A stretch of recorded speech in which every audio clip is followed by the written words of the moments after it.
Japan lang malakas.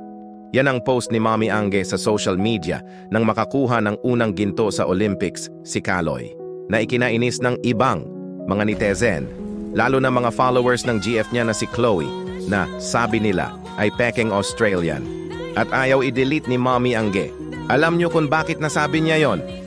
Panoorin ang karugtong sa aking YouTube. Pakipindot ang link po.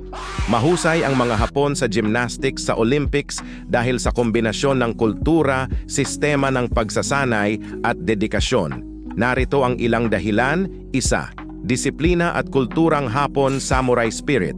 Nakaugat sa kultura nila ang tiyaga, determinasyon at dedikasyon sa pagperpekto ng kanilang sining. Ang prinsipyo ng Kaizen, patuloy na pagpapabuti, ay mahalaga sa bawat atleta.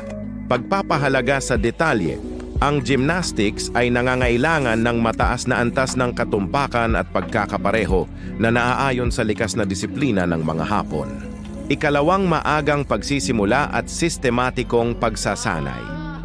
Grassroots development. Ang mga batang atleta ay sinisimulan sa murang edad.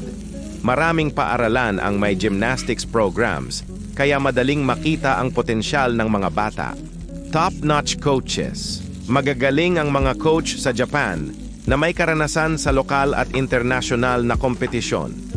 State-of-the-art facilities. Maraming modernong pasilidad at kagamitan ang kanilang ginagamit para mahasa ang mga atleta. 3 pambansang suporta at programa national team support. Malaki ang suporta ng gobyerno at sports federation sa mga atleta. Sustainable training programs. May malinaw na sistema mula grassroots hanggang elite level na sumusuporta sa pagpapalago ng mga atleta.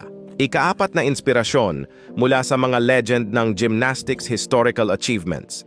Ang mga atleta tulad ni Kohei Uchimura, isang multi-Olympic gold medalist, ay nagsilbing inspirasyon para sa mga susunod na henerasyon. Strong team culture. Matibay ang samahan ng Japanese gymnastics team na nagiging advantage nila sa mga team events. Panglimang, advanced techniques at innovation. Mahusay sila sa pagbuo ng mga bagong routines at pagperpekto ng complex techniques.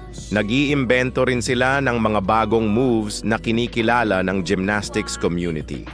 Ang kombinasyon ng kultura, disiplina, mahusay na sistema, at inspirasyon mula sa mga nakaraang tagumpay ang nagpapanatili sa Japan bilang isa sa pinakamagaling sa gymnastics sa Olympics.